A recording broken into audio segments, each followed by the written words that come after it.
মধ্যবিত্ত পরিবারের এমনও কিছু ছেলে মেয়ে আছে যারা ছোটবেলা থেকেই বুঝে যায় জীবনটা সবার জন্য সমান সুন্দর না। যেখানে অন্যরা ঈদে নতুন জামা আর আনন্দের পরিকল্পনা করে, সেখানে তারা বসে বসে হিসাব করে এই মাসটা কিভাবে পার হবে।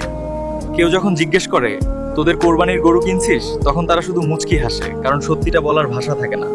তারা জানে তাদের বাবা রাতের পর রাত না ঘুমিয়ে চিন্তায় ডুবে থাকে, আর মা নিজের ইচ্ছাগুলো মেরে ফেলে।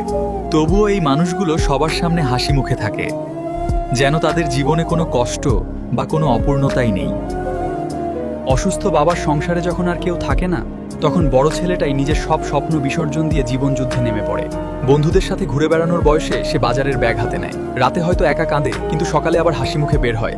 আবার ভাই না থাকা সংসারে বড় মেয়েটাই নিজের স্বপ্ন মাটি চাপা দিয়ে পুরো পরিবারের জন্য একাই জীবন যোদ্ধা হয়ে ওঠে। সে প্রতিনিয়ত নিজের ইচ্ছাগুলোকে বিসর্জন দিয়ে পরিবারের হাল ধরে এগিয়ে যাচ্ছে। নিজের জন্য একটা নতুন জামা না কিনেও সে খুব ছোট বয়সেই বুঝে যায় নিজের আগে পরিবারের সুখটা বেশি জরুরি। তারা সহজে কাউকে কষ্টের কথা বলে না, কারণ পৃথিবী সফলতার গল্প শুনতে ভালোবাসে, সংগ্রামের গল্প কখনো শুনতে চায় না। মধ্যবিত্ত পরিবারের মানুষগুলো আসলে প্রতিদিন একটু একটু করে ভেতর থেকে ভেঙে যায়, কিন্তু কাউকে তা কখনোই বুঝতে দেয় না। এই বাস্তবতাকে মেনে নিয়ে তারা প্রতিনিয়ত বেঁচে থাকে।